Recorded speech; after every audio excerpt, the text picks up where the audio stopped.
Hare Krishna.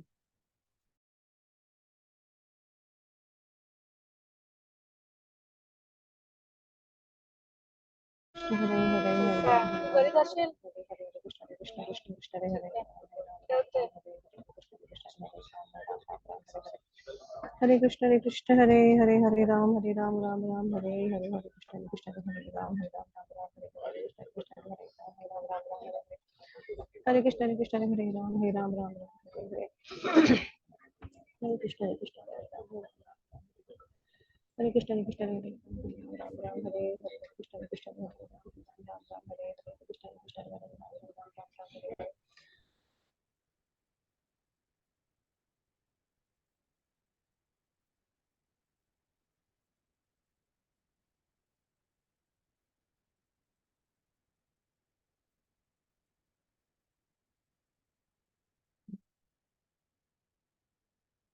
Hare Krishna, dear devotees.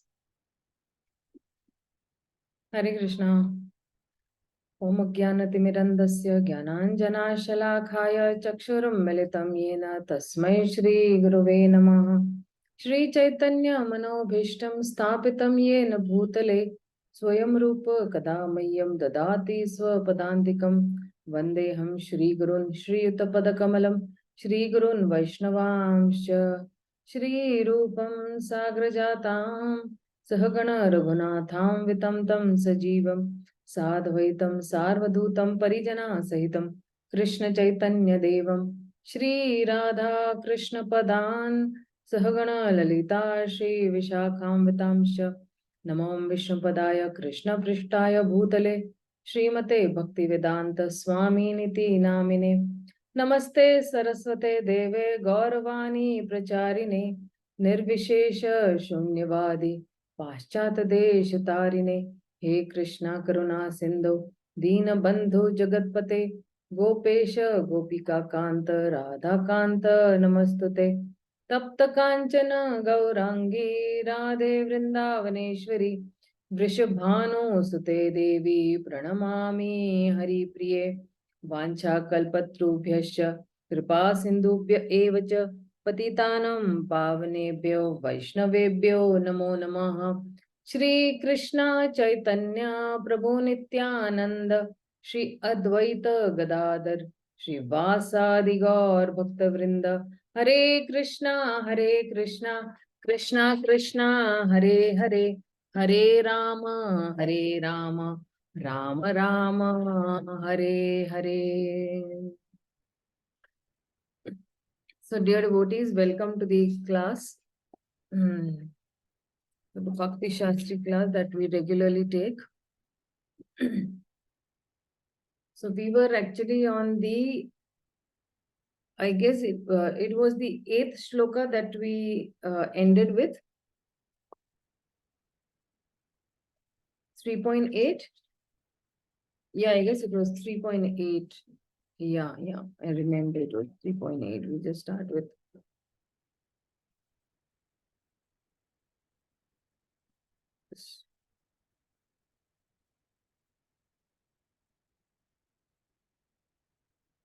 So we'll start from here, okay. यज्ञार्थ कर्मणो अन्यत्र लोकोऽयं कर्म बंधना तद अर्थम कर्म कौन्तेय मुक्त संग समाचर. Work done as a sacrifice for Vishnu has to be performed. Otherwise, work causes bondage in the material world. Therefore, O son of Kunti, perform your prescribed duties for his satisfaction, and in that way, you will always remain free from bondage. So Prabhupada over here is mentioning that for even our simple maintenance, we need to do some or the other work of the body, like bathing, brushing, or washing. All these basic things, at least we need to do for our own body. And Prabhupada is mentioning that yagna means Lord Vishnu or sacrificial performances. All sacrificial performances are meant for satisfaction of Vishnu. The Vedas enjoin Yagno vai Vishnu. In the other words, the same purpose is served whether one performs yagnas or directly serves Lord Vishnu. So when we are saying Shravanam, Kirtanam, Vishnu, Smaranam, Arjanam, Vandanam, Dasyam, Sakyam, Atma Nivedanam. So any of these limbs that we are following, we are directly serving the Supreme Lord. Krishna consciousness is therefore performance of yagya. It is prescribed in this verse. The Varnashram institution also aims at satisfying Vishnu. Therefore, one has to work for the satisfaction of Vishnu. Any other work done, for sense gratification will be a cause of bondage, both good and evil. Therefore, one has to work in Krishna consciousness to satisfy the Supreme Lord. Over here, Prabhupada says that nothing should be performed for sense gratification, but everything should be performed for the satisfaction of Krishna. This practice will not only save one from the reaction of work, but also gradually elevate one to transcendental loving service of the Lord, which alone can raise one to the kingdom of Godhead. So, this is what Prabhupada is saying. So, if you see in these charts, give me 1 minute.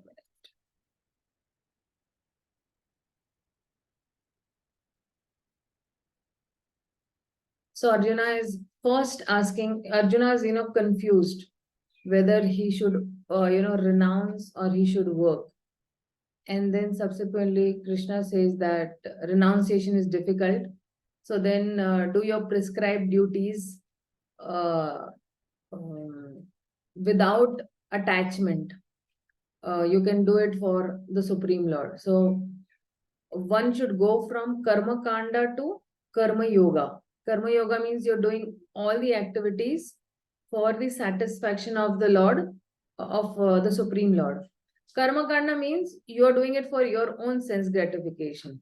But now from Karma Kanda to Karma Yoga means that you're doing it for the satisfaction of the Supreme Lord. So if you see over here, this is what we have discussed. So premature renunciation is discouraged. So this is premature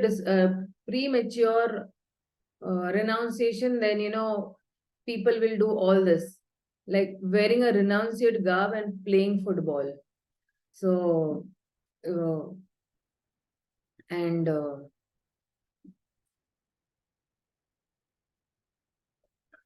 so then he's saying work for Vishnu and avoid bondage.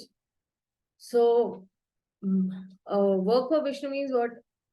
Doing your nityam karma means daily karmas that are there, eternal karmas, for it is better than renunciation of action. So prescribed duties you do. By performing actions, one may become bound up by these activities. So if by performing actions, if one is becoming bound up by the activities, then what should one do? Then the next 9th shloka, Krishna says, then work for me. Because when you will work for me, you will have no bondage. And now if you see this yoga ladder, which Prabhuji mentions, is that there is actually animal life. Animal life means, eating, sleeping, mating, and defending. Then you have karma kanda. Karma kanda means you do that work for gaining something. And when you say sakam karma means you are expecting some fruits of work. That is, if I do this, I will get this. If I do this, I will get it. I'll get name, I'll get fame, all these things you are expecting. And then Nishkam Karma Yoga means what? You don't expect any fruits from your work. Like I have mentioned previously also, like for example, a businessman, he's doing business, but he does not expect whether I get profit or whether I got loss. I will keep on doing my work, irrespective of whether I get profit or whether I get a loss, that way.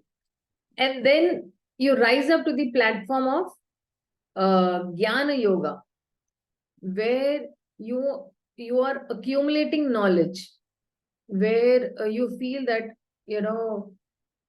gaining knowledge is more better. And from Gyan Yoga, you rise up to Ashtanga Yoga. And from Ashtanga Yoga, you rise up to Bhakti Yoga. But this Ashtanga Yoga ladder also, from Gyan Yoga and Ashtanga Yoga, there are actually two paths.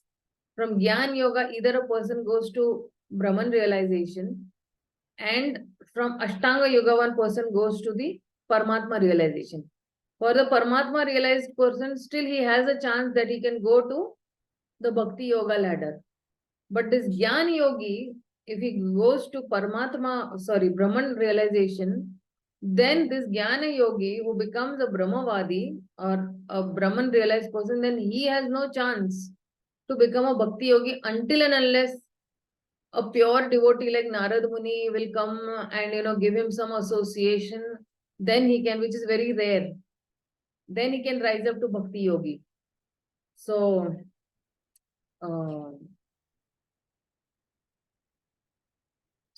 see, animal life, unrestricted sense gratification. Then karma kanda, you have regulated sense gratification. Sakam karma, devotee with selfless desires. Sakam, and devotee with selfish desires. Sakam. And in Nishkam, devotee with no desires for personal interest. So whether, somebody acknowledge me, somebody does not acknowledge me, I will still keep on, serving.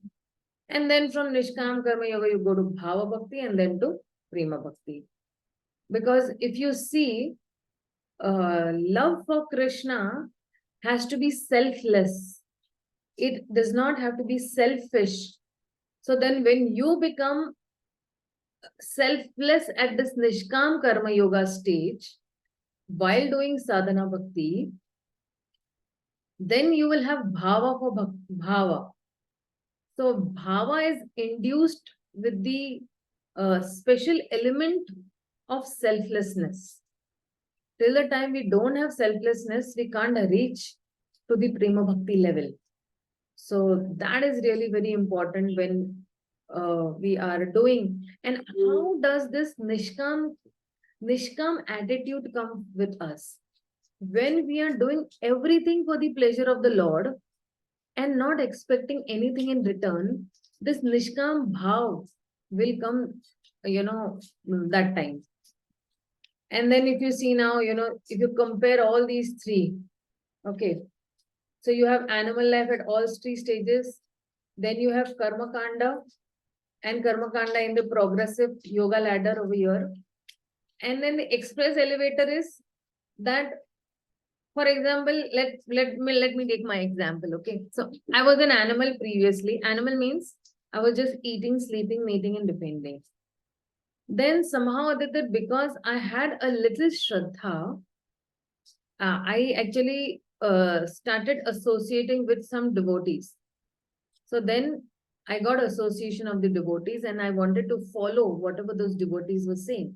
So what did the devotees do? Or what did the pure devotee do with me? They engaged me in sadhana bhakti. Now, when I'm engaged in sadhana bhakti, what is happening is all my anarthas are being washed away, or anartha nivritti is happening. Okay, nivritti means to get rid of. So from sadhana bhakti, when my anarthas are washed away, then I come to the level of nishtha, firm faith in the Supreme Lord. Firm faith means what? For example, when you are laying a foundation of a building, okay, what do? You actually lay the foundation very strong. So, for example, if the building is supposed to be, you can say 250, meters tall, what we do is 100 meters. Then you dig down, the foundation. That's how it stands strong. So that's called firm faith. Nobody can shake your faith when you are at the nishtha stage. Then because you have firm faith now, you will have a natural interest or ruchi for executing the devotional activities. or serving the Supreme Lord. And from Ruchi stage, you become very attached to the Supreme Lord because you have interest, because you are following the limbs of bhakti.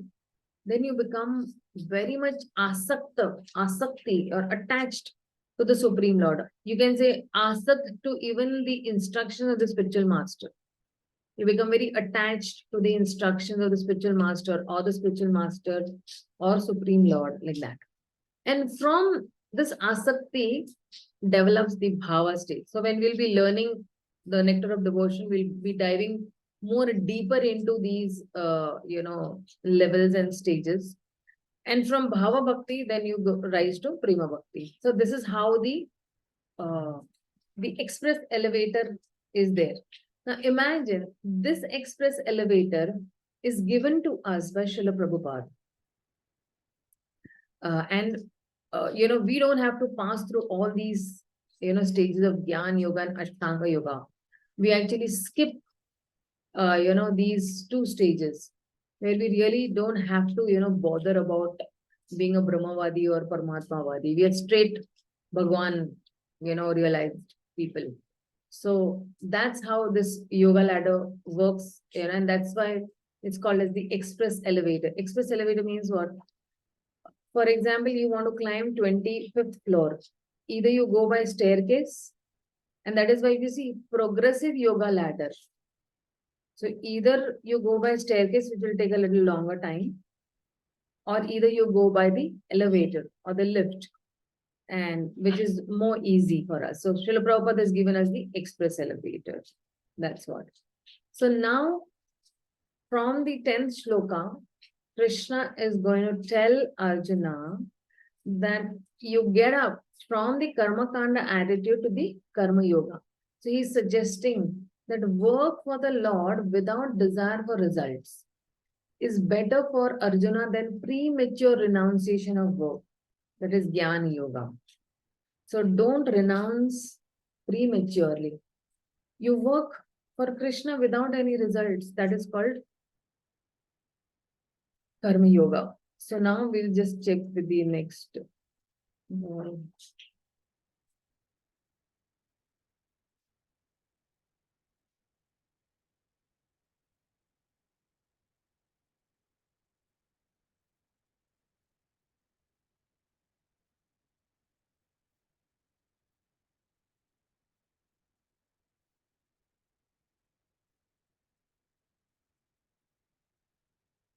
Yeah.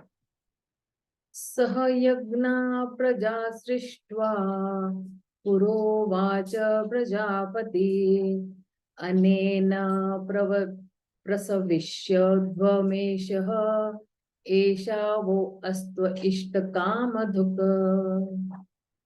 So Krishna says further, in the beginning of creation, the Lord of all creatures sent for generations of men and demigods along with sacrifices for Vishnu and blessed them by saying, be thou happy by this yagna, because its performance will bestow you everything desirable for living happily and achieve liberation. So, so Krishna, when he actually created this cosmic manifestation and this whole universe, so he's saying that he sent demigods also, he sent generations of men also, and he sent sacrifices for Lord Vishnu also. And the Lord is blessing that, okay, be happy by doing this particular yagna. Okay, even if you've fallen in this material world, still the Lord is my father. Still the Lord wants that I should come back to him again. But then he's giving me a way also. I have come by my own desire over here, but the Lord wants that I should come back to him. Like a compassionate father, he wants that I should come back to him and I be with him in his association back again. So this is what Krishna is wanting as such. So if you see, when we actually saw in the previous shlokas also, that how to just take a quick renunciation before one becomes qualified. Maybe, maybe it may be an attempt to acquire some subtle sense gratification, uh, for adoration, for name, fame, and all these things. But Krishna, what is he doing? He's actually mocking at this, contrast that, it is better to uh, give an honest attempt by following the regulations of Karma Yoga rather than immaturely renouncing the work. So we should always act according to a level or position, and we should never try to imitate any higher levels also without any purification, because that requires sufficient purification. That is why we should follow the guidance of the Guru, Sadhu, and Shastra. So, in the 9th and the 10th shloka, Krishna is saying that work to be done as a sacrifice for the satisfaction of Vishnu means only liberation from all bondages. And when you say karma kanda means exactly from karma kanda, he is telling you rise to karma yoga. Karma kanda means karma kanda will encourage you doing sense gratification. And why karma kanda? Because it is karma kanda is meant to bring the general people to the platform of following some religion or religious principles. And definitely it will purify the practitioner in many ways, that it is bringing regulation to these people. Regulation means actually it is bringing even detachment, which gives knowledge also. And gradually when the Vedas are giving him jnana and upasana sections, then then the results will be that he will definitely, do yajna. When he's doing yajna, then he's having faith also in them. And then he'll have faith in the Shastras also. So it is motivating him to associate with the Brahmanas who are giving him higher knowledge.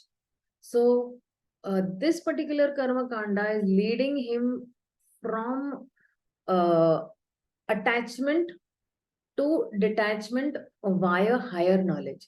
So gradually the practitioner finds the futility of material life, and he's making transcendence as his goal. So then he comes to this particular level of Sakam Karma Yoga, where he understands transcendence as this goal. And because he understands that, okay, there is only frustration in the material world, and because there is frustration, I need to purify myself. So he purifies his desires also. And then he still has attachment to material desires. He still lingers on, but as and when he keeps on practicing, then he gradually rises up to Nishkam Karma, where he gives up even attachment to the fruits of his work, but still he's attached to the work itself. So sometimes, like for example, I'll tell you, somebody is doing some seva in the temple. Okay. Say for example, a particular person is preaching. Okay. He's become a very big preacher now. Now he's very attached to that, Vyasasana. That no, this Vyasasana is meant for me only. So he's attached to his work. He's attached to his preaching. But if he understands that, so he's not attached to whether I will get name or fame, or what will people tell me, or adoration. He's not, but he wants to actually, keep on sticking to that particular, seva of preaching. So he is attached to his work. Okay. Or somebody might be into deity worship. He's very attached to deity worship. He cannot go and think about something else. So I remember one time, His Grace Gaurang Prabhu was mentioning this, that uh, His Holiness Radhanath Swami Maharaj, his spiritual master, one time he saw that Gaurang Prabhu is very much attached to preaching. So from Maharaj, from that preaching activity, he shifted Gaurang Prabhu to the kitchen activity. So then uh, Gaurang Prabhu was cooking for hundreds of devotees on the Sunday feast. So from that preaching, because Maharaj felt that he is too much attached to preaching and this might lead him to pride. So the spiritual master rightly anticipated, before he could get pride, immediately the spiritual master engaged him in the kitchen service, where it's a humble, menial, nice work, being the das anu das, being the servant of the servant of the servant. And he started cooking for the devotees on the Sunday feast, and then for yatras, and then for the Mayapur yatras and all other yatras also. So this is how Maharaj humbled him before time. He did not have, he did not have, of course, he was humble at that point of time when Maharaj engaged him. But Maharaj thought that, and today you see, now this I'm talking maybe 2 decades ago. This thing had happened 2 decades ago. But see that the spiritual master immediately anticipated. That's the smartness of the spiritual master, that he anticipated, and he engaged the disciple in the proper service. And today, if you see, His Grace Gaurang Prabhu is doing waves in the movement, and what not big projects he's doing, but still he's grounded, he's humble. It has not gone onto his head. So this is how Nishkam Karma Yoga works. And then with Jnana Yoga, you have the platform of philosophical inquiries. You keep on inquiring. So of course, for us, Jnana Yoga is required to have certain inquiries to solve our doubts and clarify our position with the spiritual master or with the devotees. But he's detached from both action also and the fruit of action also. So the Jnana Yogi will be, not very much attached to the work or the fruit of work. And the Ashtanga Yogi. So this Jnana Yogi, what is his actually, Jnana Yogi's thinking that I want, because this whole life is very miserable, he wants to get rid of miseries. So what he says, that if I'll do work, then I'll get misery. So better not to do work, so I'll not get only any miseries. So this is what the Gyan Yogi thinks. So give me just 1 minute and I will clarify more on this from the second canto of the Bhagavatam, where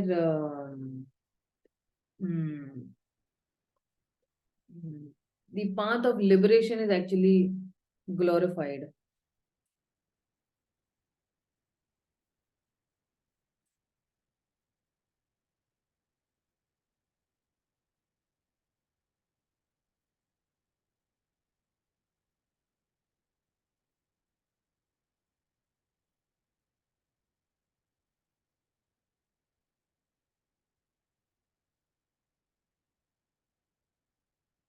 So this is actually the second chapter of the Srimad Bhagavatam,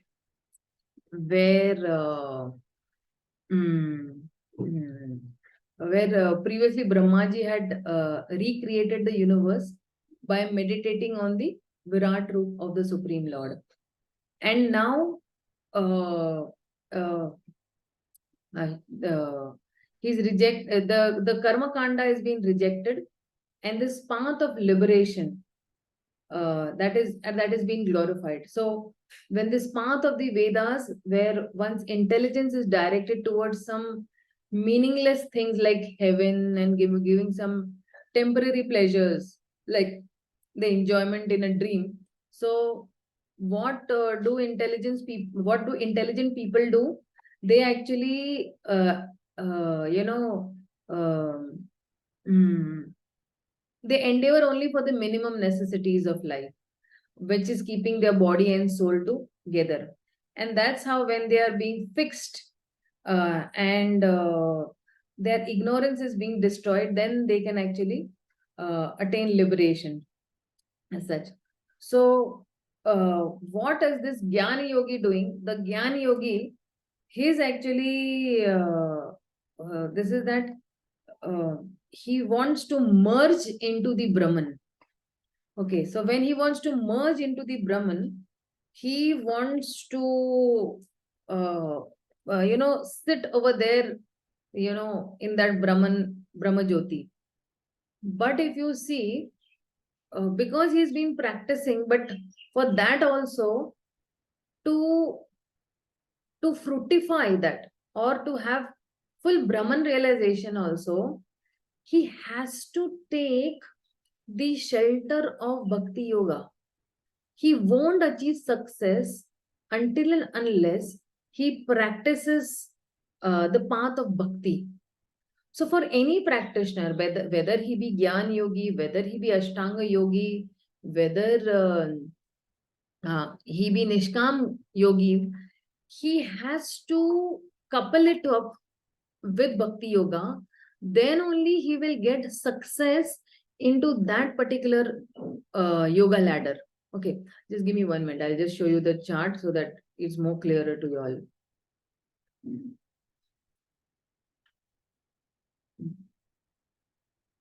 So over here, so I'm talking about this extended yoga ladder that is there in the right extreme corner over here.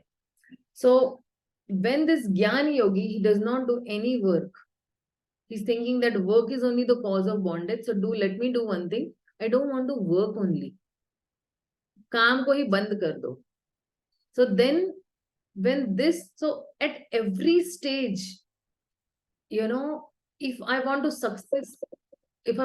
succeed from Karma Kanda to Karma Kanda section to the Sakam Karma, I still need the path of Bhakti. From Nishkam Karma Yoga to Gyan Yoga, I still need to couple it up with the path of Bhakti or the practice of Bhakti. From Jnana Yoga also, I have two paths. Either I go to Brahmavadi or to Paramatmavadi. I become a Paramatmavadi. And still, I need, if I want to success this particular ladder, right, I still need to couple it up with Bhakti Yoga. Okay. Just give me 1 minute. There is an important call from USA. Just give me 1 minute.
Hare Krishna, dear devotee. Sorry, that was a very, very urgent call from Maharaj.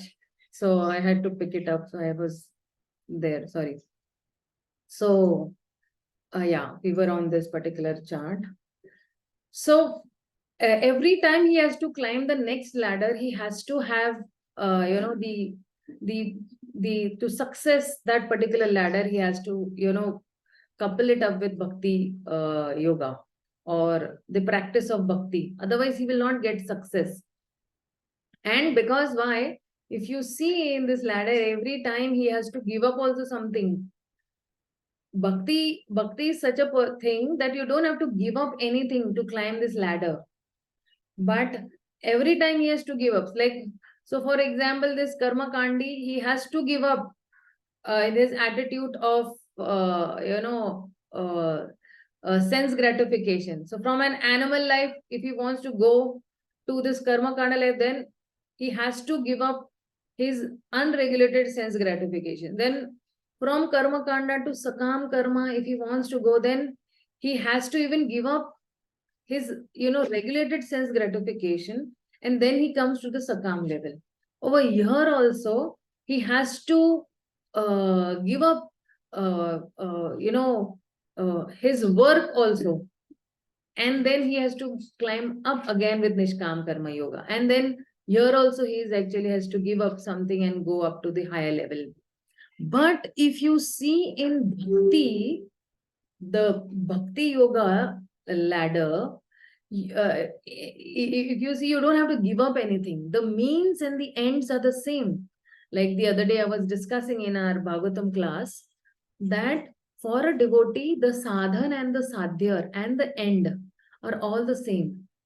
The sadhan is also Shravanam Kirtanam Vishnu Smaranam. The sadhya is also Shravanam Kirtanam Vishnu Smaranam. And then the end is also what? Vishnu Smaranam only. So for him, all the sadhan, sadhya and the end, all are the same. But for all these karma kandi people, sakam yogi, nishkam karma yogis, jnana yogis, ashtanga yogis, for them they have to at every step give up something. At every ladder, whatever they are climbing, they have to give up that particular practice and then move ahead. So for example, for an Ashtanga yogi, when you have dharana, when you have yam, niyam, asan, dharana, dhyan, all these stages are there, then an Ashtanga yogi at every step, he has to give up. Like, give me 1 minute. I'll be able to explain more better with this particular chart.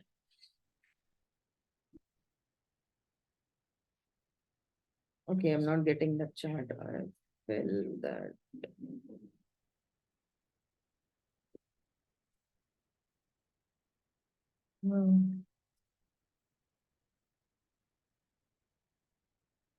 Yeah, I got this chart. So this Ashtanga Yogi, when he's following some yam and niyama, so what happens?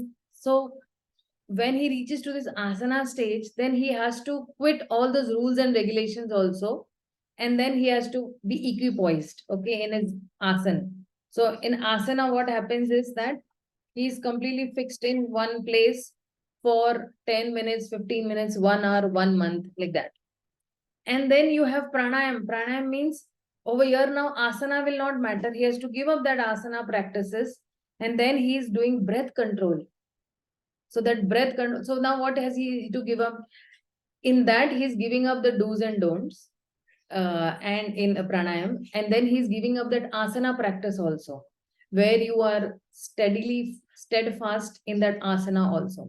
And then he comes to pranayam, and then pratyahara. So pratyahara means the desire for for certain things, he has to give up all those also things. So when this particular yogi, this ashtanga yogi, if he has the desire, okay, to enjoy, or if he's an attached yogi, so then his dharana ashray will be actually the Virat Rup. And in case if he's a detached yogi, then his dharana ashray will be Paramatma, if he is not detached.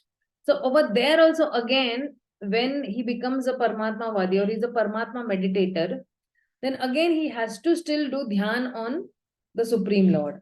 And then Samadhi, and then he gets that, Brahman realization as such. But for a Bhakti Yogi, all these things don't apply. For a Bhakti Yogi, right from the beginning only, where he's starting Shravanam Kirtanam, he's getting Vishnu Smaranam.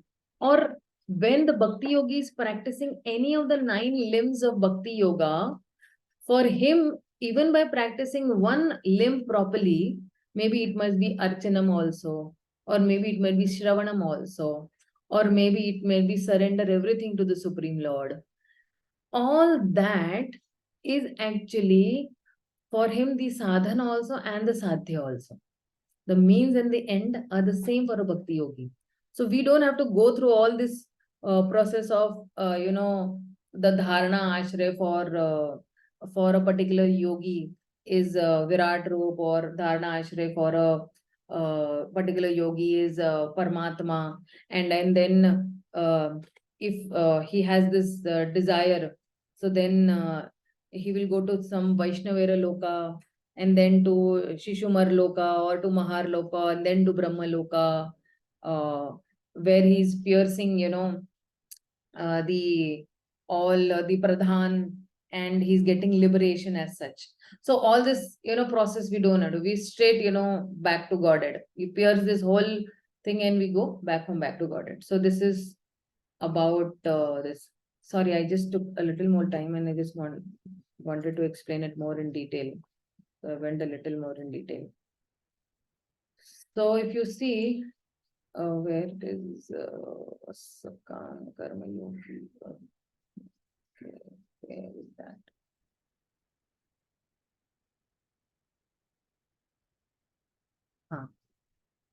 So if you see over here, the next shloka is there. Yeah. Devan bhavayattantena te deva bhavayantu va parasparam bhavayanta shreya param vapyasyastha. The demigods being pleased by sacrifice will also please you. And thus by cooperation between men and demigods, prosperity will reign all over this. So it is actually a cycle that when you do yagyas, the demigods are pleased. The demigods are pleased, they will shower rains. When you get rains, then you will have anna, or food. And then again, that food, you offer it to the Supreme Lord. Then again, you have rains as such. So this cycle will, keep on continuing again and again. And again, this cycle will be there to help the human beings for a proper execution of yagyas also. So, yeah, so just give me 1 minute. So Srila Prabhupada is saying that there's no audio, or was that long back? Yeah, that was long back. Okay. So, so then, when you say that Lord Krishna has designed this material world to encourage sacrifice, and he does not make this by making some material advancement dependent upon yajna. So by worshipping the Lord for some material being, one is becoming purified and he is advancing also. So from karma kanda, he is advancing to karma yoga. So if a person is too attached to material life and cannot perform nishkam karma yoga, for them then Krishna is describing this yoga ladder that we showed from the lowest rug, and gradually he is moving higher from karma kanda to karma yoga. So Prabhupada also is ending every purport. Now you will see he will end all the purports of this section from the 10th shloka to the 16th shloka. He will end by glorifying the supremacy of and the need of Sankirtan Yagya. Everywhere in the purports, if you all have read the next 10 purports or something like that, then you will see that He's ending all the purports with Sankirtan Yagya. What to do? Sankirtan Yagya means for the pleasure of the Supreme Lord. And then Krishna is explaining this Vedic karma kanda system is that, okay, people live happily in this world and they gradually achieve liberation by this karma kanda system. But the principle behind this concept of karma kanda is that by satisfying the desires in a religious way, they will, those who are attached, they will be purified also. So when Krishna created this material world, the purpose was that he's offering all the conditioned souls a chance to come back home, back to Godhead. And then he is teaching, or he's telling us that learn how to perform sacrifices for the pleasure of the Supreme Lord or for the satisfaction of the Supreme Lord. And there are many benefits of doing yagya, that a particular person gets happiness in the material world. He purifies his heart, and he enters into the kingdom of the Supreme Lord, where he gets ultimate liberation from birth, death, old age, and diseases. So, what is the cause of this conditioning of this living entity in this material world? It is the forgetfulness of his relationship with the Supreme Lord. And for that only reason, the Vedic principles are given to him. And these basic principles are given to the humans to help them to understand their eternal relationship with the Supreme Lord, where we understand that the ultimate Supreme Lord or the ultimate Master is the Supreme Personality of Godhead, where the ultimate, where the ultimate, you can say, Patir, or the master of the living entities, is the Supreme Lord, where Prabhupada is also writing, Shriya Patir, Yagya Patir, Prajapatir, Dhyam Patir, Lokapatir, Dharaha Patir, Patir Gatis, Chandaka, Vrishni Satatam, Prasiddhatim Me Bhagwan, Satam Patihi. So, Vishnu is only the Pati of all the living entities, like we saw in the Bhagavatam that day also. This is the shlok from 2nd canto, 4th chapter, 20th shloka. We saw in the Bhagavatam that day also that he is only the Pati. And so then Prabhupada again in the purport is concluding that what is the best sacrifice, or what is the best yagya, is to satisfy Vishnu in this particular age of Kali. And that is the Sankirtan Yagya, which is very easy to follow, and where the Supreme Lord also has introduced this. So Lord Chaitanya Mahaprabhu also introduced this Sankirtan Yagya in the 11th canto, 5th chapter, 32 number shloka. There's a very famous shloka. Let me just remove this shloka for you all.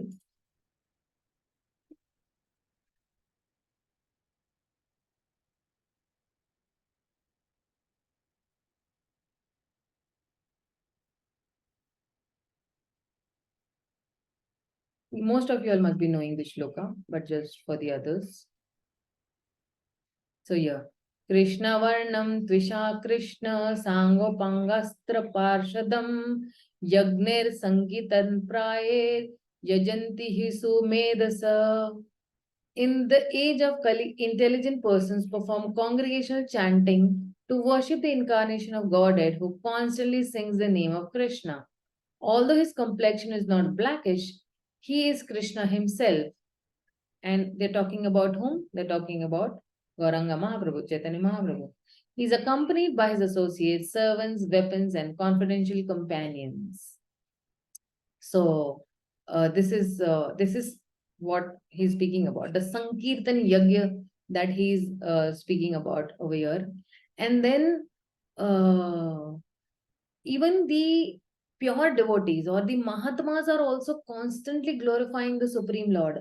Satatam Kirtayantoma Yatantascha Dradvata. So even in the 9th chapter of the Bhagavad Gita, again the Supreme Lord is being glorified. And if you see in the 9th chapter, I think it is 14th, yeah. Satatam Ketuyanto Mayatanta Chadridavata Namastancha Mam Bhaktyam Nityayukta Upasate. Again, Upasate. Always chanting my glories, endeavoring with determination, bowing down before me. These great souls perpetually worship me with devotion. Dridhavrata means with determination. And Satatam, it's not like that today I am doing and tomorrow not. But it is Satatam Kirtayantuma, Yatantascha Dridva, fully endeavoring. So to endeavor is in my hands, right? And then when I'm endeavoring with full determination, I'm offering obeisances also. And then we engage in the Supreme Lord's worship. So if you see with this particular shloka, so there are two results you get of sacrifice for the pleasure of Vishnu. One is fulfilling all the material desires and then purifying the heart so that you elevate from this particular material world. This is what Krishna is telling Arjuna, that all your material desires. So how can these material desires be fulfilled in the material world? So Krishna is telling next that how will you satisfy yourself. Let's see the next shloka.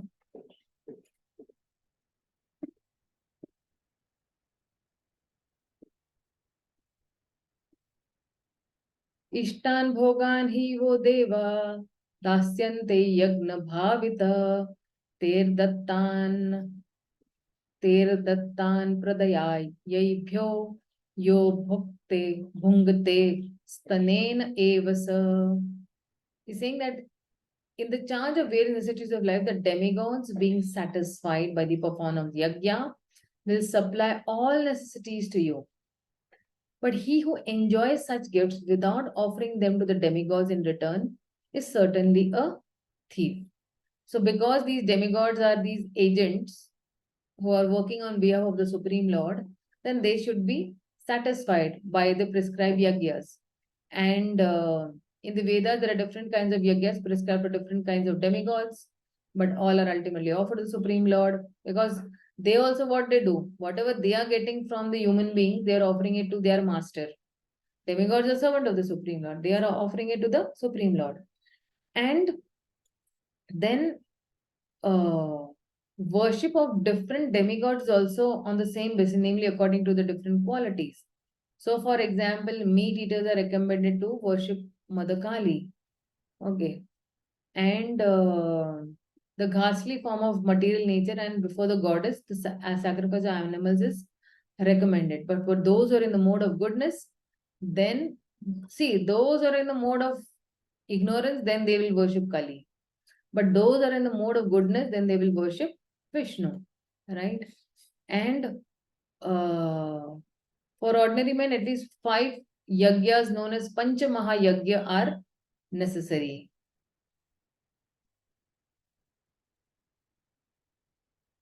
So Prabhupada is mentioning that, see, we cannot manufacture anything on our own, okay?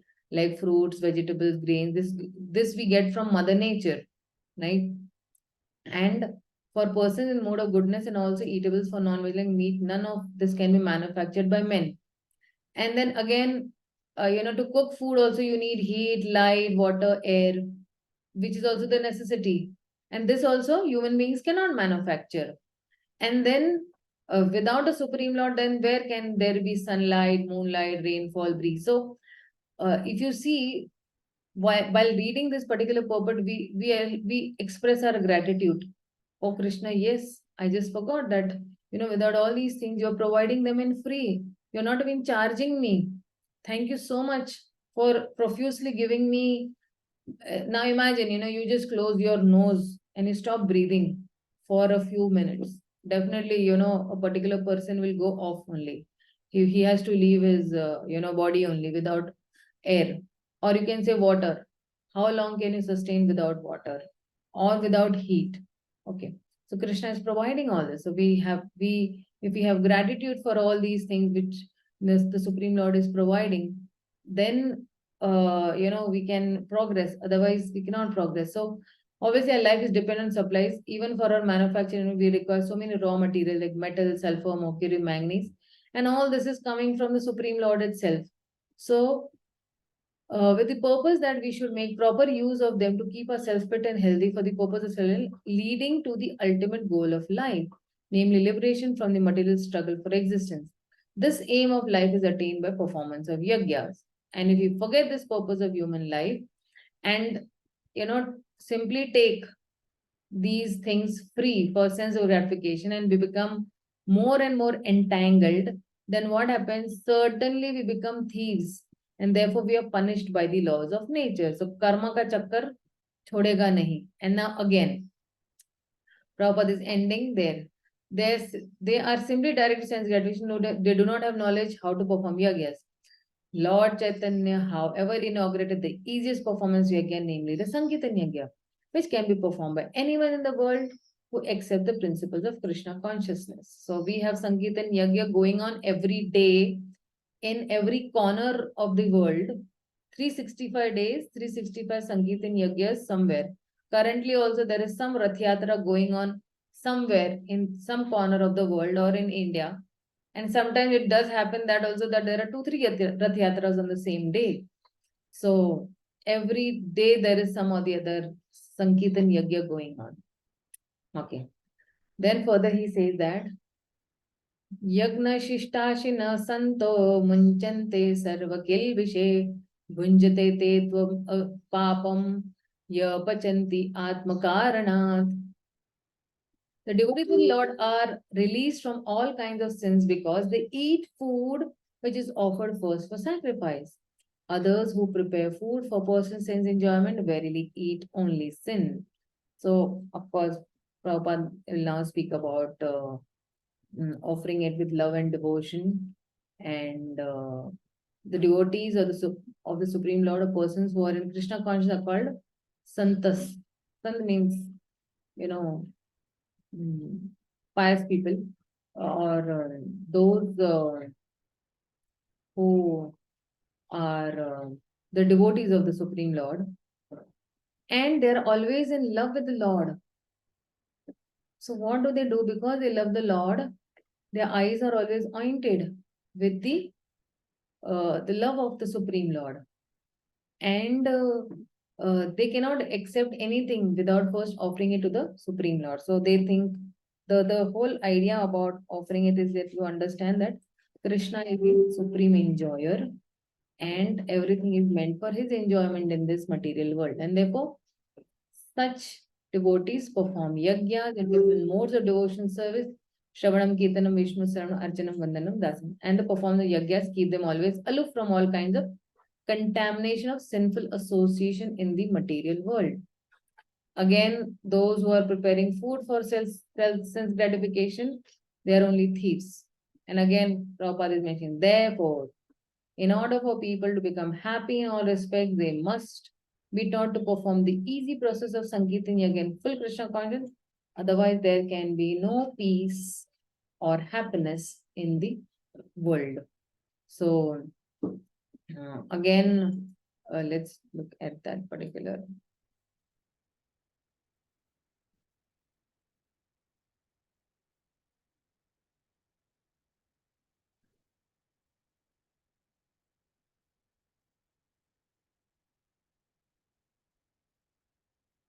So see over here.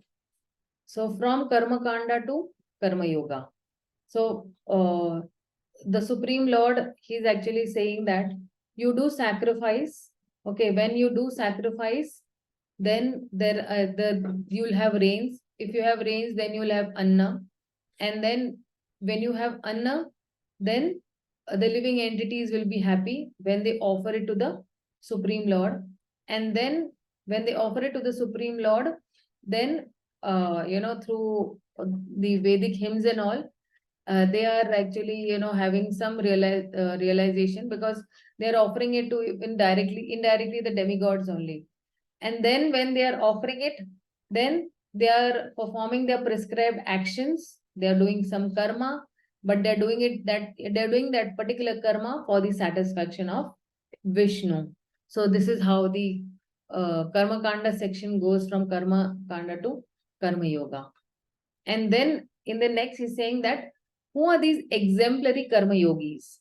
He's going to give example. So from the 17th sloka it will start, but we still not come on the 17th sloka. We're still on the 13th sloka. Okay. Annat bhavanti bhutani parjanyat anna sambhava yagnat bhavanti parjanyo yagna karma samudbhava. All living bodies subsist on food grains which are produced from rain. Rains are produced by performance of yagya, and yagya is born of prescribed duties. So Srila Baldev Vidyabhushan also is mentioning that the Supreme Lord, who is the knower of Yagya Purusha, or the personal beneficiary of all sacrifices, is the master of all demigods who serve him as the different limbs of body. Serve the whole. Demigod like Indra, Chandra, Varun are appointed officers who manage material affairs. So this is all demigod worship.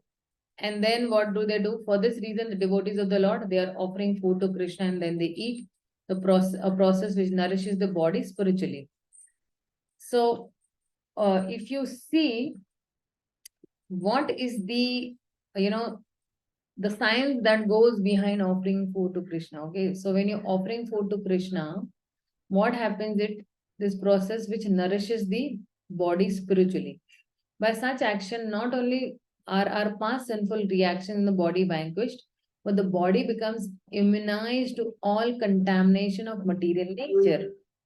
So, Prabhupada is saying that where there is an epidemic, an antiseptic vaccine protects a person from the attack of an epidemic. Recently, we had the COVID.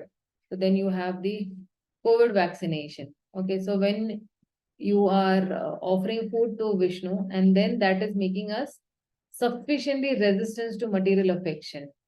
Like you don't get attached to material things or material people. And one who is accustomed to this practice is called a devotee of the Lord, because he knows that the Supreme Lord is the supreme enjoyer. And he becomes sufficiently strengthened. So inside, when he is very strong, then he's having a shield around him. He has a shield around him, so nothing negative can affect him when he is actually taking Krishna Prasad, or he's offering it to the Supreme Lord. So that is like a, you can say, kavach for him, where he won't be attracted to do something wrong. He won't be attracted to do to cheat somebody, or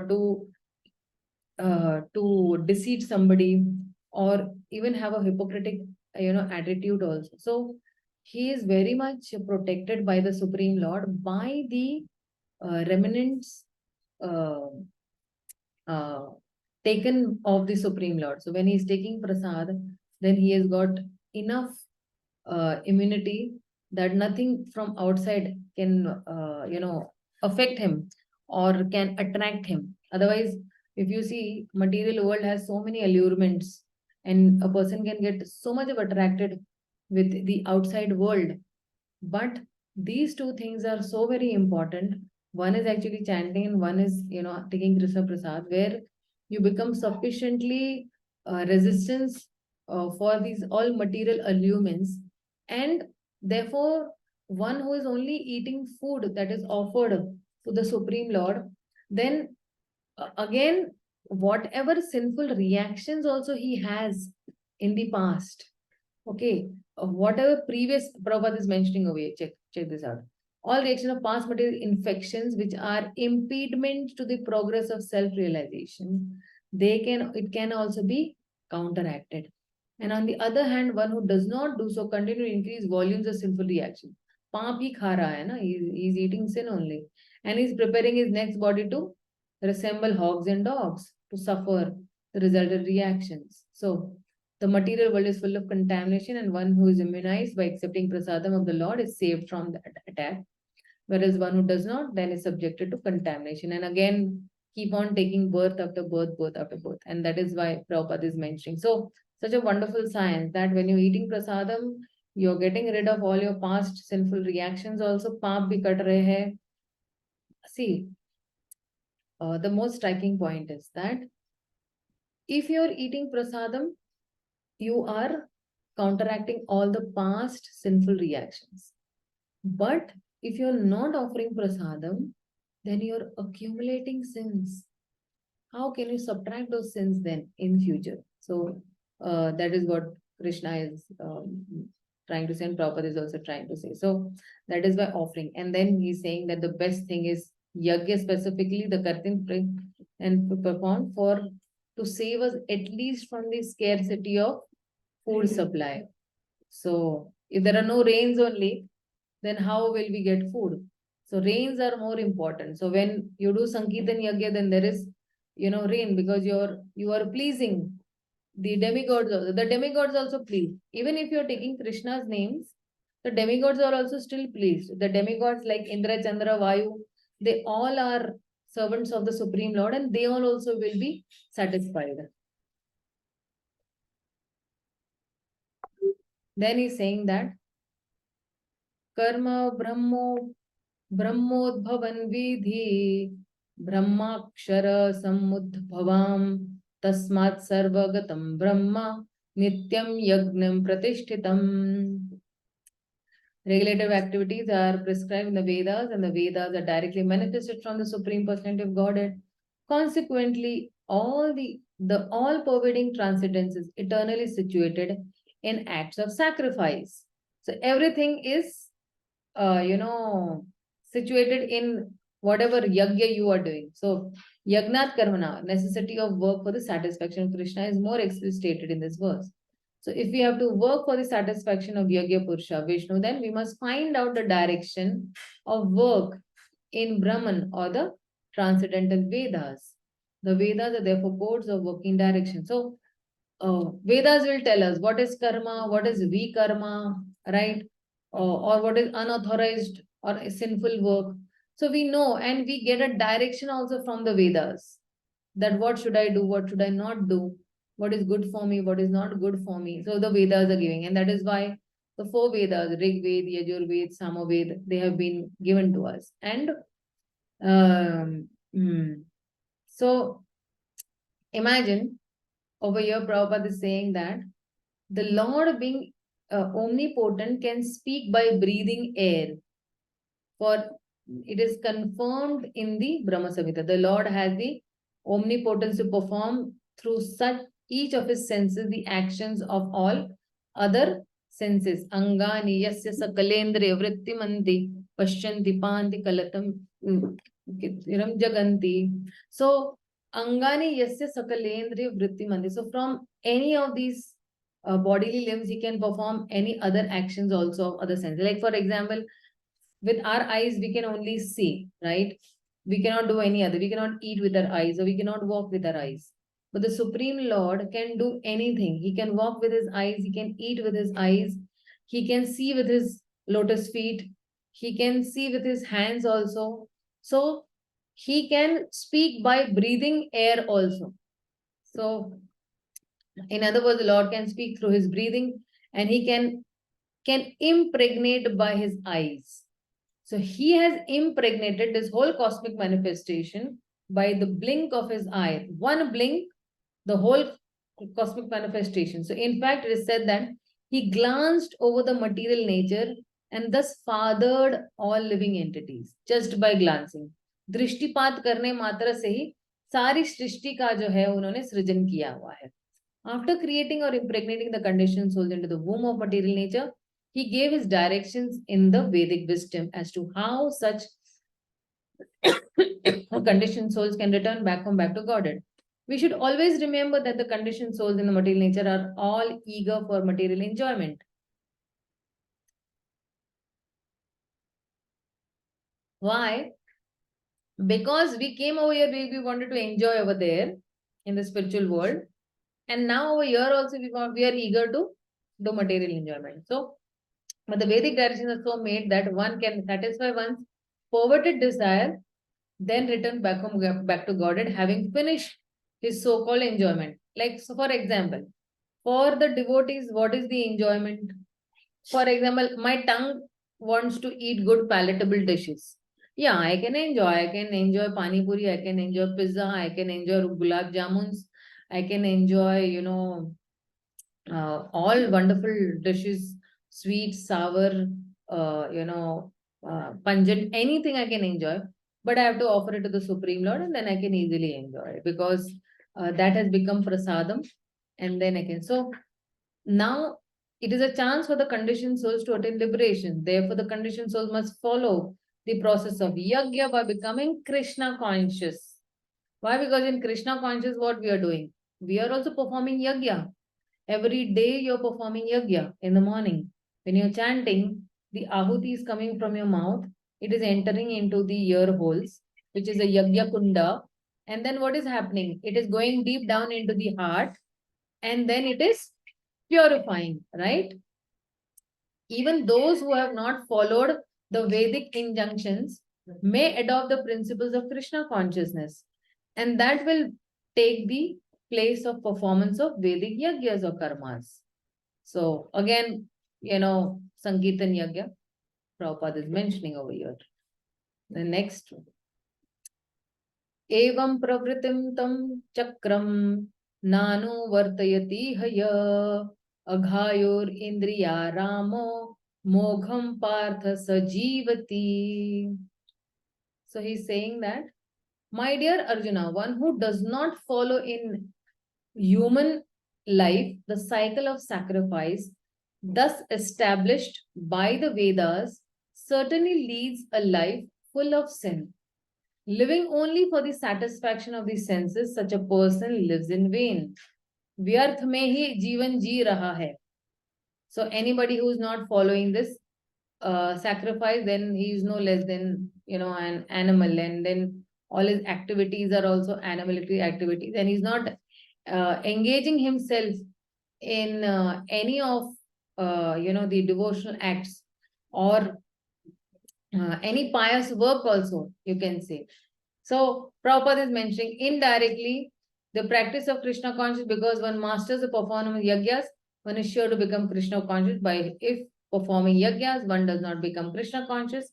Such principles are counted only as moral codes. One should therefore limit his progress only to the point of moral codes, but should transcend them to attain Krishna consciousness. So we should not only be stuck with these moral codes, we should go above also them. So this is what Srila Prabhupada is mentioning. Okay, so in all these shlokas, the key point is that this entire process is designed to foster a mode of dependence and service within the hearts of the people uh, to depend on the Supreme Lord. So there is a goal in mind. Krishna is explaining that those who are receiving these fruits of sacrifice without recognizing the Lord and the demigod, then he's actually like a thief only. He's actually doing some sinful activities only. And demigods are, so when somebody asks that who are the demigods, so there are three definitions for the demigod: that they are empowered administrators of material affairs, they are assistants of the Supreme Lord, and they are authorized supplying agents on behalf of the Supreme Lord. And then what is the function that these demigods are doing? So they are actually supply all benedictions that is necessary for the human beings to keep their body and soul together, and their pleasure or displeasure will depend only on when the human being performs that particular yajna. And again, the purpose of yajna is only to satisfy the Supreme Lord, where Krishna also in the Bhagavad Gita says that Bhuknaram Yagna Tapasam Sarva Loka Maheshwaram Surida Sarva Bhutanam Gyatva Mam Shintan. So I am the Bhoktaram, Yagna Tapasam. So I am the enjoyer of all the sacrifices. And when a particular person or the living entities will perform yagnas, the benefits will be that there will be no scarcity of any natural product for the human beings, where everybody will be very happy in this material world. And uh, uh, the side benefit would be that they will have gradual purification to help them to reach to that ultimate level of liberation by following the um, the process, that when the food is sanctified by yajna, and then when the food is sanctified, then my existence is also purified. When my existence is purified, then the finer tissues in my memory, they are also sanctified. And uh, then when my finer tissues in my memory are actually sanctified or purified, then I can think about the path of liberation. And when all this, if I am actually following very properly, then I understand that yes, Krishna is only all in all. And Krishna is only the Supreme Personality of Godhead. Krishna is the ultimate enjoyer, proprietor, controller, and the master of even my senses. So I should be satisfying the master of the senses. Rishikena Rishikesha Sevaya Bhakti Ruchate. So that is why this yagya. So the yagyas are so very important, and especially in this age, Sankirtan yagya is very and but if I'm not following these yagyas, okay, so then what will happen is my body and soul, I will not be able to keep it together for self-realization. And if I'm not performing these yagyas, the danger will be that I will be a thief. And if I'm a thief, then again I have to keep on following into the cycle of birth and death, because I'm going to keep on getting those sinful reactions as such. And if you see, Prabhupada is mentioning that uh, uh, he's saying that a society of thieves can never be happy, because thieves have no aim in life. They just want to enjoy life, you know, and merrymaking and all. So, but uh, if we forget the purpose of life, and then you just keep on taking, you know, everything from the Supreme Lord and for our own sense gratification, then we are called thieves, and then we will not be happy. But Prabhupada is saying that when you are performing yajna or Sankirtan yajna for the satisfaction of the Supreme Lord, then only you will uh, then you will then you will be happy. But then now in this case of Arjuna, if you see, um, mm, he says that Arjuna might think that no, I don't agree to these yagyas and demigods and, you know, all this opulent necessities of life, or I don't want to perform yagyas to live. I will go in the forest, you know, it is better for me to, you know, live by begging, as he previously also again told. And I won't take, you know, anything from the demigods. So I won't be sinful at all by not offering anything yagyas to them.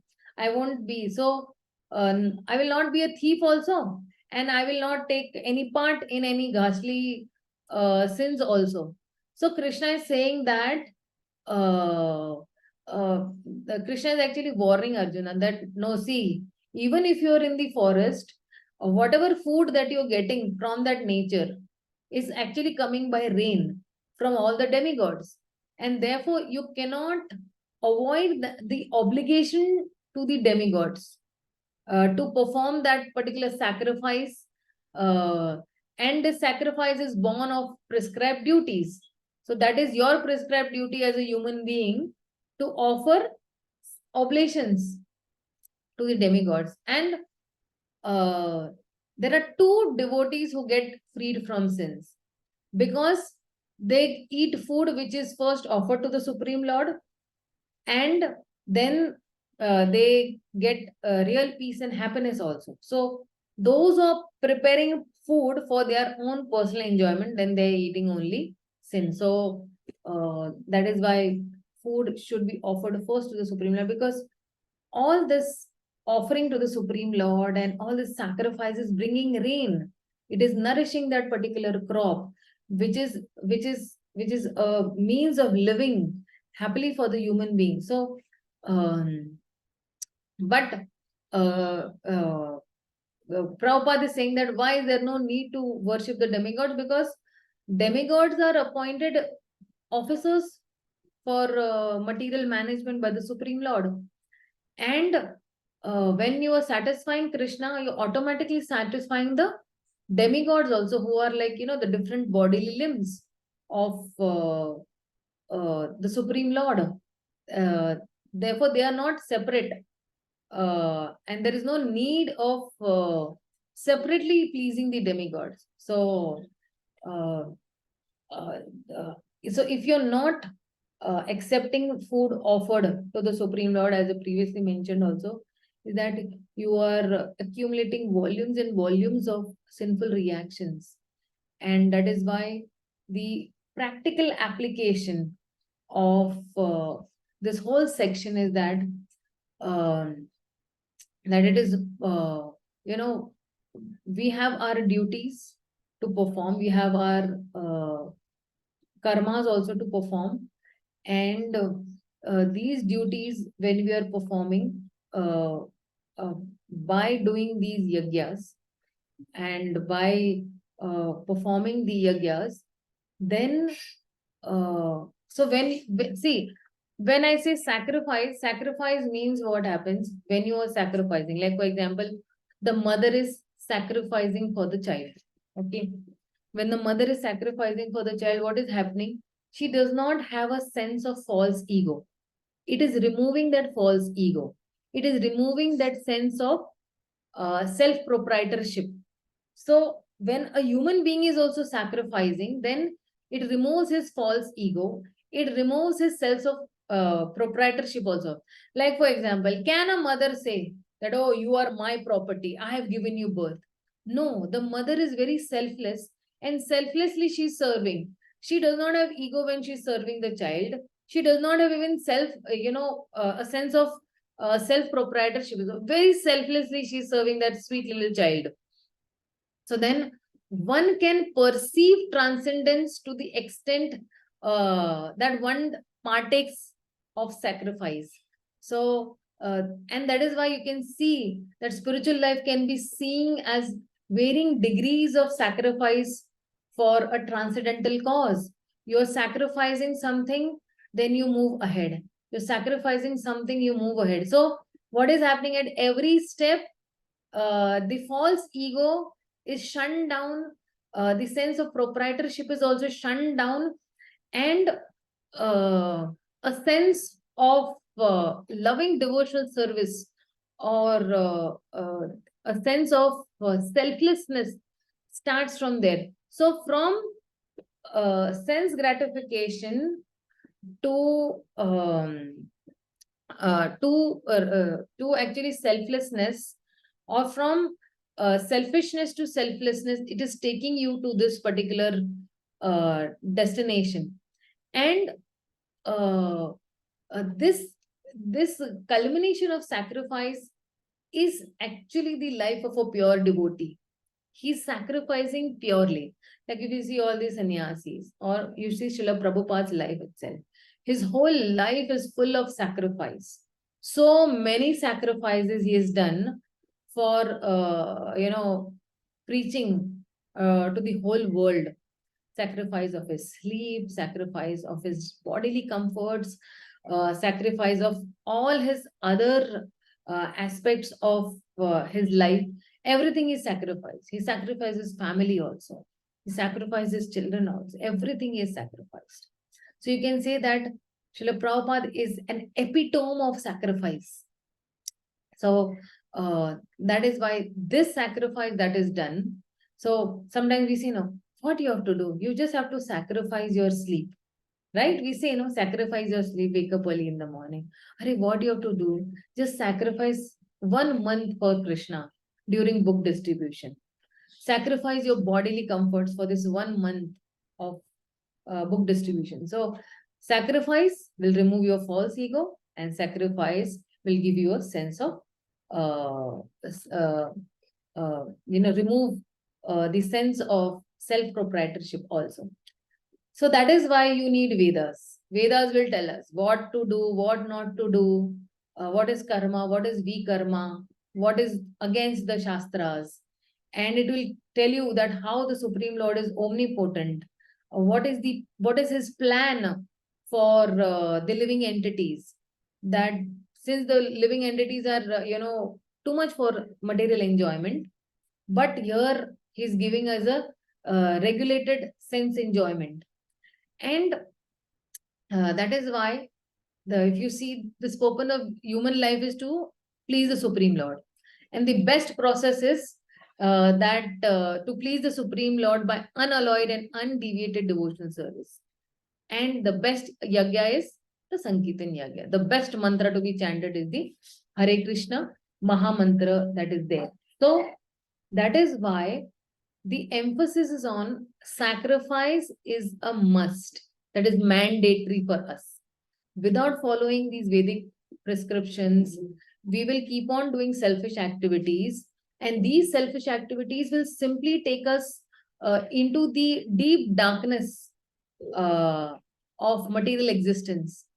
And then one will lead a sinful life, and again, he will keep on having reaction after reaction. So living, we will live only for the satisfaction of the senses. And that is why if somebody is living for the satisfaction of his senses, he's actually living in vain. I remember when we were just young, that he was saying that Gujaratis are living only for eating. We are not eating to live. So only for satisfaction of the senses. But then when you came in Krishna consciousness, slowly and gradually we realized that, yes, actually, we should live for the satisfaction of the Supreme Lord. So that is why when you're performing yagya is important for happiness. See, every day we are performing yagya by chanting. Aren't you experiencing happiness? Aren't you giving happiness to the people around you? Whoever are there staying around you, even your neighbors are very happy with you. अरे बहुत संत इंसान है, बहुत ही pious person है. Just by seeing you also they are happy, right? Your neighbors, correct? And many times you will see that neighbors bow down also to you. Oh, very pious person. He is a saint. He is a sage. Like so, it is giving happiness to people around you also, and also it is helping one to be spiritually elevated, because the purpose of human life is only to actually worship the Supreme Lord. And this particular yagya that we are doing on a daily basis, it is purifying us from the platform of sense gratification to the platform of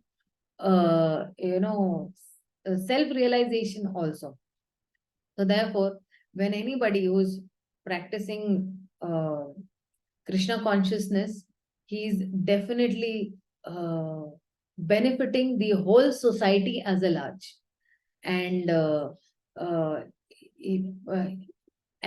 if somebody is not practicing and is engaged in sense gratification, then he requires to purify himself to this particular yagya. So now Krishna in this whole section has explained that how you will go from karma kanda to karma yoga. So, and how you will become nishkam karma. You will do nishkam karma yoga, because this section was from karma kanda to karma yoga. So when you're performing karma yoga, then there are two again paths. Karma yoga means one is sakam karma yoga and one is nishkam karma yoga. That we also saw that if I'm performing anything for my own selfish desires, then it is sakam karma. But if I have no desires for any personal interest, then that is nishkam karma yoga. Now Krishna will tell Arjuna that why to perform nishkam karma yoga. So if I am in full knowledge and I'm above the material attachment, then I don't need to do prescribed duties for purification. But still, I will, I will do my prescribed duties for setting in examples for those who are less knowledgeable. So from the 17th shloka onwards to the 35th shloka, Krishna will tell about Nishkam Karma Yoga to set an example, to set a correct example. And then he gives also many examples. So a Nishkam Karma Yogi may conclude that, okay, my prescribed duties are meant to bring material reward. But I do not have any material desires in this life, nor do I desire even Swargaloka. Because I know I am not this body, then why should why should I need to perform, my prescribed duties? So Krishna is explaining in these verses that why one who is freed from material desires should still or nevertheless perform his duties. So, because even a self-realized soul is free from all material duties, uh, uh, and one with no material desires and who's already purified has no need of material duties, nor he has any aversion to them, but still he has to perform his prescribed duties. So they are the Shastras and the spiritual masters, they are assigning one duty according to the material attachment that a particular person has. So one is given activities to purify himself, which while letting him fulfill his desires in a regulated way. So only a person who is free from duties is the self-realized person, because he has no desires to fulfill, nor he has any purification to achieve. So that is why Krishna is going to now say that, okay, you perform your prescribed duties just to set an example for those who do not know, or those who are less knowledgeable also. So many times, I remember, who told me just recently that I want to leave everything. And yeah, one of my students, she was telling me that, Mataji, I want to resign. I'm very fed up, with this job, and I want to resign. And this is what exactly even I wanted to do. But my spiritual master immediately, before doing it only, he anticipated, and he told me to do my own prescribed duty. Means he told me that never quit your professional life, or never quit working as such.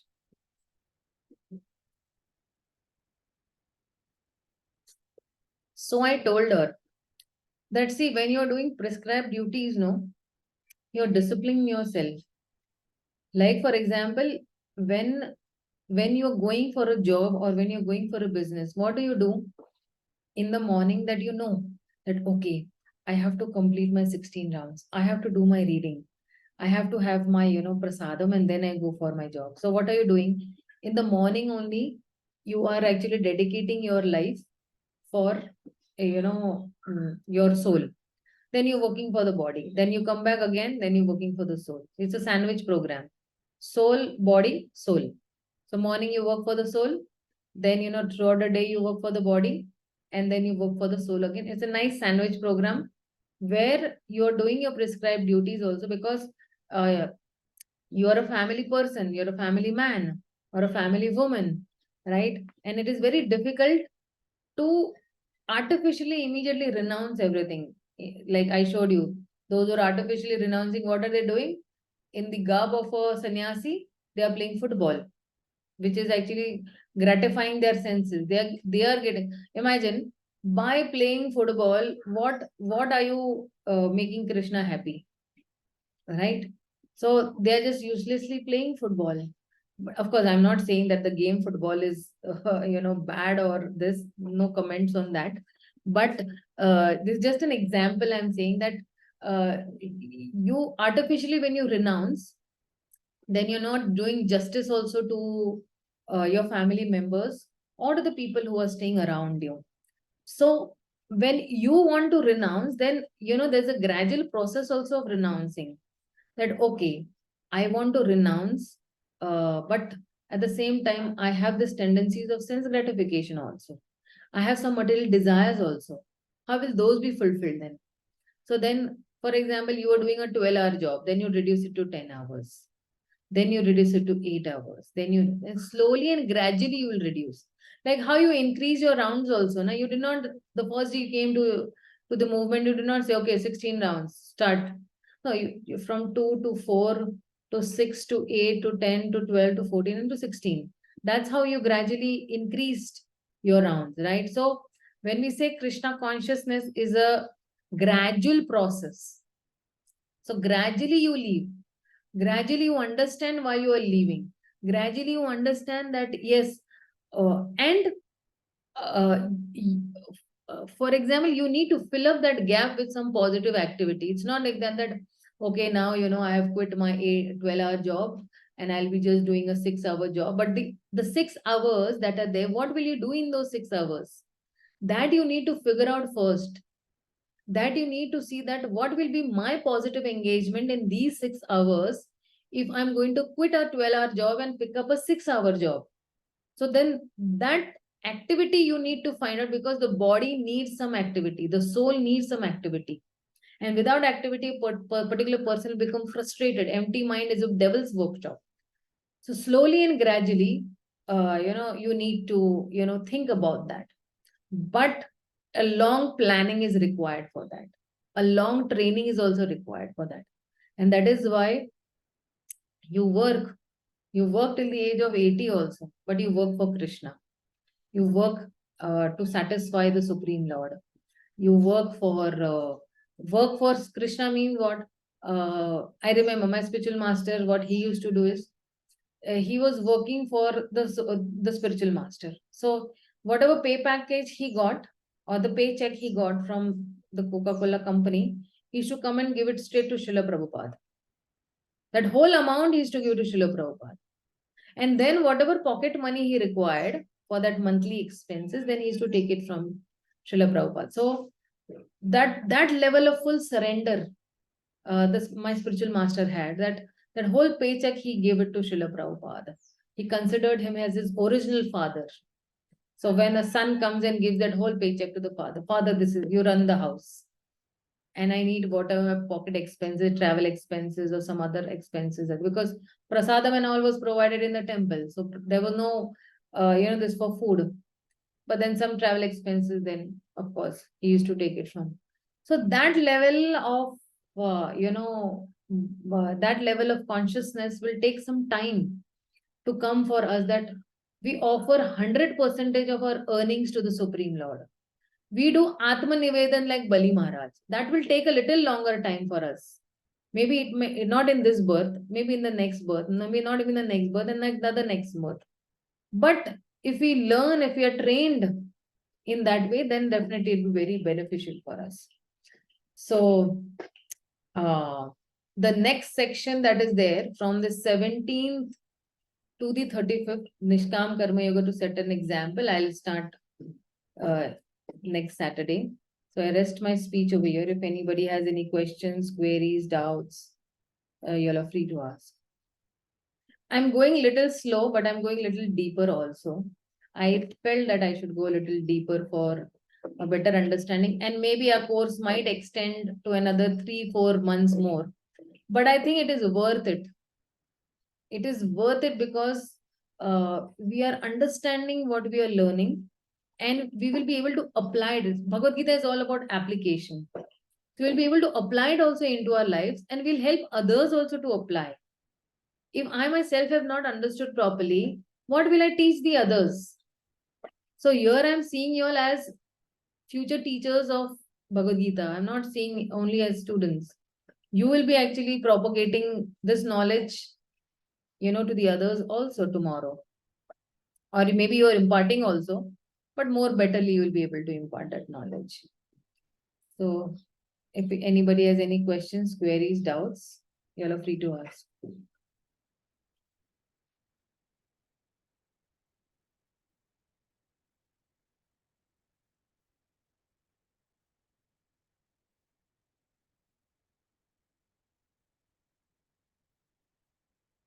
So my so horrible that nobody has any questions only.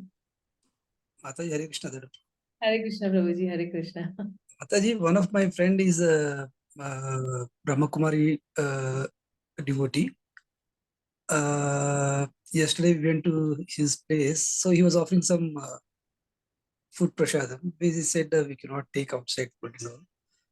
Then he said, no, it's you believe that it's Bhagwan's effulgence. So Jyoti, Brahma Jyoti, we are offering to that. That why you should not take. So then I said, I'll check with my. But yesterday I didn't take anything. So So is in that this case, you will tell that we believe in the personal form of the Lord. I take Krishna as a person. For me, Krishna is a person. And I can interact my feelings, or I can do a reciprocation with Krishna. Krishna can reciprocate with me only if he is a person. Living person के साथ हम आदान प्रदान कर सकते हैं, right? With a living person. For example, I want to interact with this glass. Can I interact with this glass?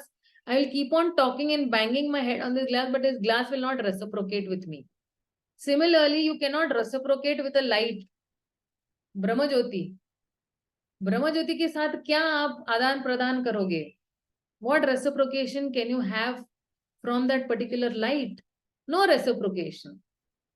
So when I'm offering food to Krishna, I'm putting in my love and I'm offering it to Krishna. Then from there, Krishna is putting his love when he is accepting.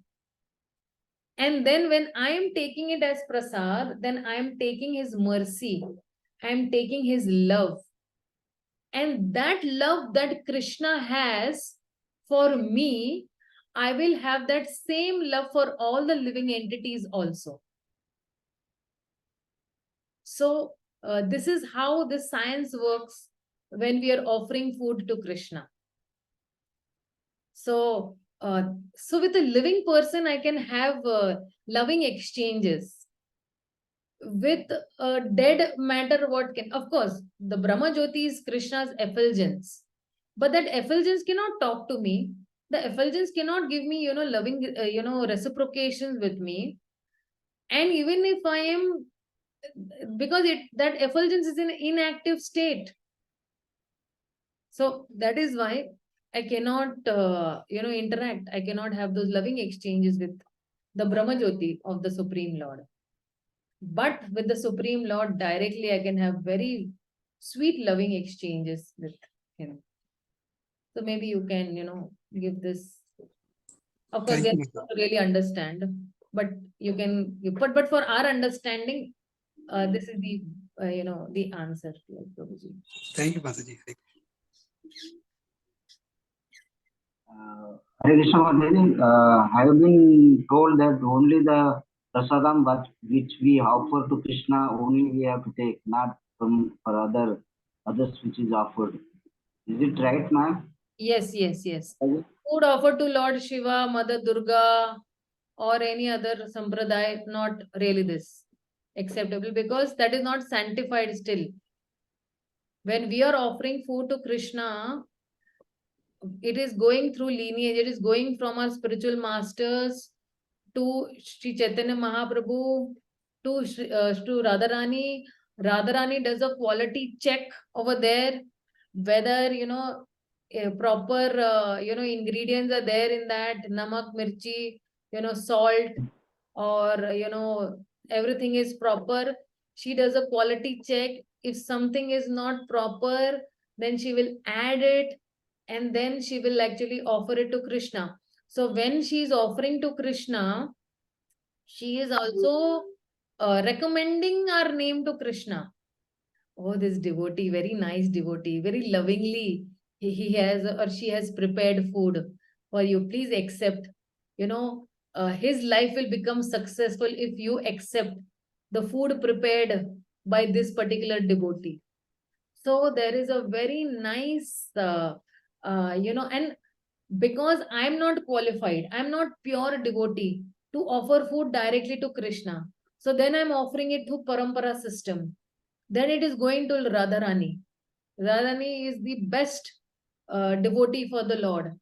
And because she's the best devotee, then through a best devotee only Krishna will accept whatever I have prepared.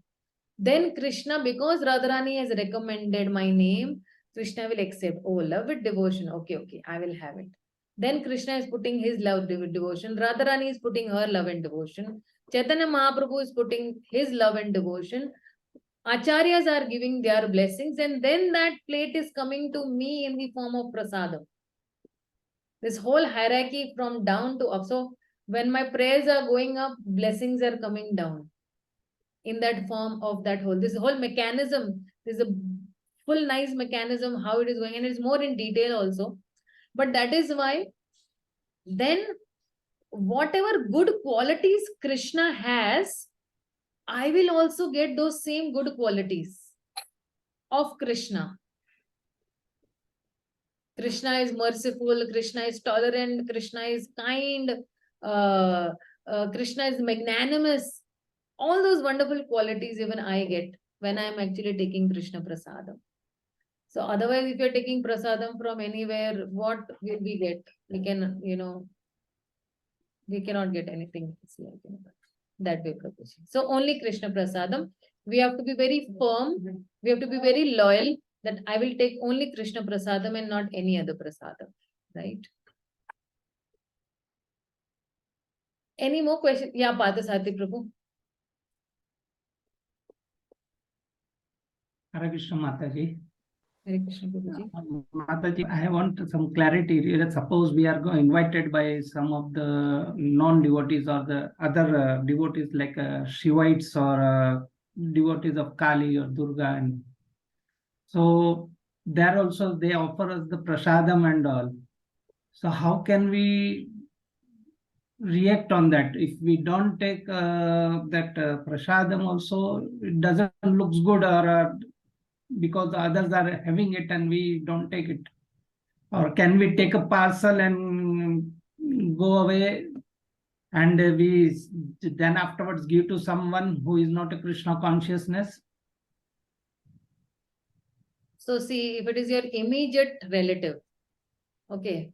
So immediate relative may, we need to maintain those relations, because what happens is we are blood connected and we don't want to hurt, because maybe from childhood we've been living with them, or we've had a lot of association with them. Maybe we are grateful also to them for certain things that they have done, or, or extended some help with us.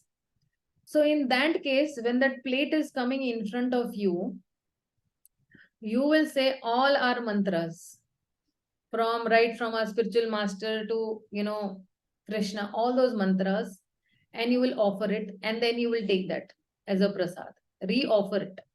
Okay. Because anyways, whatever they have offered, they have not offered it in proper, consciousness at all. Here we will offer it with proper consciousness, with our, with our relatives. Also, so it is actually, Prabhuji, this is the attitude, this is mattering. So when I'm offering food, what is my attitude? That, oh Krishna, you are the Param Bhokta. Before I have anything, for me, I'm realizing you are the Bhoktaram Yagnata, you are the Param Bhokta. So this attitude of Krishna, of us, Krishna is accepting that attitude. कि हाँ, अरे ये मेरा भक्त मुझे ना परम भोक्ता मानता है, and that is why he is offering that plate to me. Now that attitude matters for us. That at least I'm living on the principle that I will offer food to the Lord first, and then I will have it as prasadam. So this way we can definitely do it. So it will take. So what people will think, I'll tell you, what our relatives will think. He's gonna he has this habit of praying before having food. But in our minds, we are offering that food to Krishna. Hannah. And the process is very fast. Because Krishna fatafat apni aankhon se khate hai. If in a blink, he can create the whole cosmic manifestation, in a blink, he can eat the whole plate. Right? Because, of course, he's eating that love from that particular plate. And Krishna is Krishna. So you are acknowledging Krishna. That Krishna, I know you are the Bhoktaram Yagna Tapasam, and you are only my master. I'm supposed to, satisfy your only senses. So this is, I'm offering it to you because I realize this thing that you are the supreme enjoyer. So that particular attitude, say when we offer, bindas, you eat no onion, no garlic with your relatives and don't hurt them at all, because we never know, with our good behavior, they can also become Krishna devotees. So you can have it, but re-offer it to Krishna and have that particular Plate doesn't matter, Mataji. Plate, Yes. the plate, the Yeah, the plate does not matter. The attitude matters. The bhav matters. The consciousness matters behind whatever you are doing. That you acknowledge that Krishna, you are the Param Bhokta. So you offer it. Because, Krishna is also very flexible, time, place and circumstance. He will alter himself according to time, place and circumstance. Right? Thank you, Mataji. Yeah, Indrayani Priya Mataji. Yes, Mataji, Hare Krishna. Actually, I had the same query, like when you go somewhere, you can offer it and have it. But at some point or some places, we can't even do that. So I was been told that you can carry offered tulsi leaves and then you can put it in that food and then have it. Yes. You can do that also. But many times what happens now, when you do this, the relatives are hurt. That, inke chochle hai ye and all that, So it is better that, they think that we are more smarter than them. So then that is also hurting their sentiments as such. Hidingly, if you are putting a tulsi and they don't realize, that is a different thing. That is maybe, your art. आपकी कला है कि आप कैसे चुपके से तुलसी का वो ड्राई लीफ उसके अंदर डाल देंगे and then you can offer it and then you can eat it. But in front of them, then you will hurt their sentiments. And then they will have a very negative feeling. Because see, they have not done this before and they do not know also the science behind this. So we should have compassion on them because they are innocent people. They are innocent in their ignorance. So in any way, we should not hurt the sentiments of our relatives. And we should not outsmart them also, thinking that we are more smarter than you. उनको नीचा भी नहीं दिखाना है. Right? Do not show them less also than you. You give them that same thing that, oh, you and I are one only. Right? You believe in Krishna, I also believe in you. At least they believe in Krishna. At least they are respecting you. At least they are inviting you to their house. यही सबसे बड़ी बात है. Right? That nice, relation they are maintaining with you. So let's appreciate that. And yes, hidingly, if you want to do, you can do it. No problem, Mataji. Okay. So in any way with your relatives, never show that you are more smarter than them. Because see, like for example, in my family also, all my uncles, they are not devotees. Of course, now they have, when they were not devotees, but when they were not, we used to always bow down to them. We used to always give that respect what they had. We should always were very, cautious. And in fact, we were more respectful to them. What we were before, what we were not before, we became more respectful to them. And now all my uncles are chanting. All my uncles are chanting. Those who are drunkards also, those to drink also, and of course they do not eat non-veg, but they should drink. Everything is closed down for them. And they're chanting. So that is why very careful with our relatives also. Of course, many of my relatives are not devotees, but they are very favorable.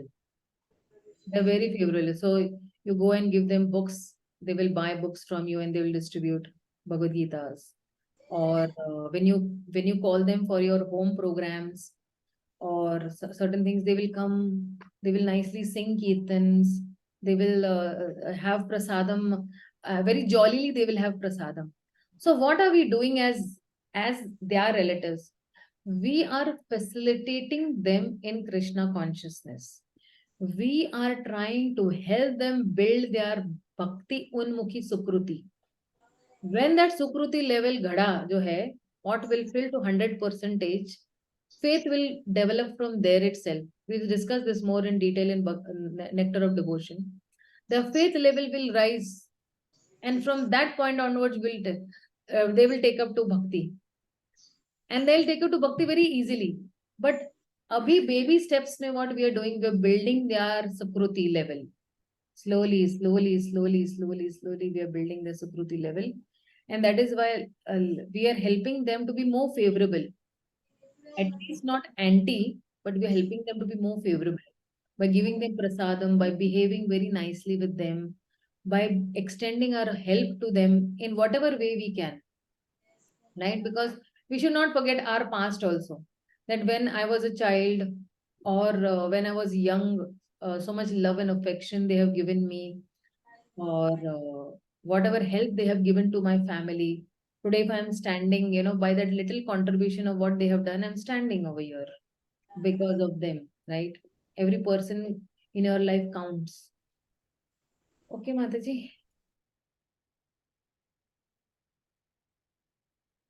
Any more questions anybody has? Okay. Thank you so much for joining in.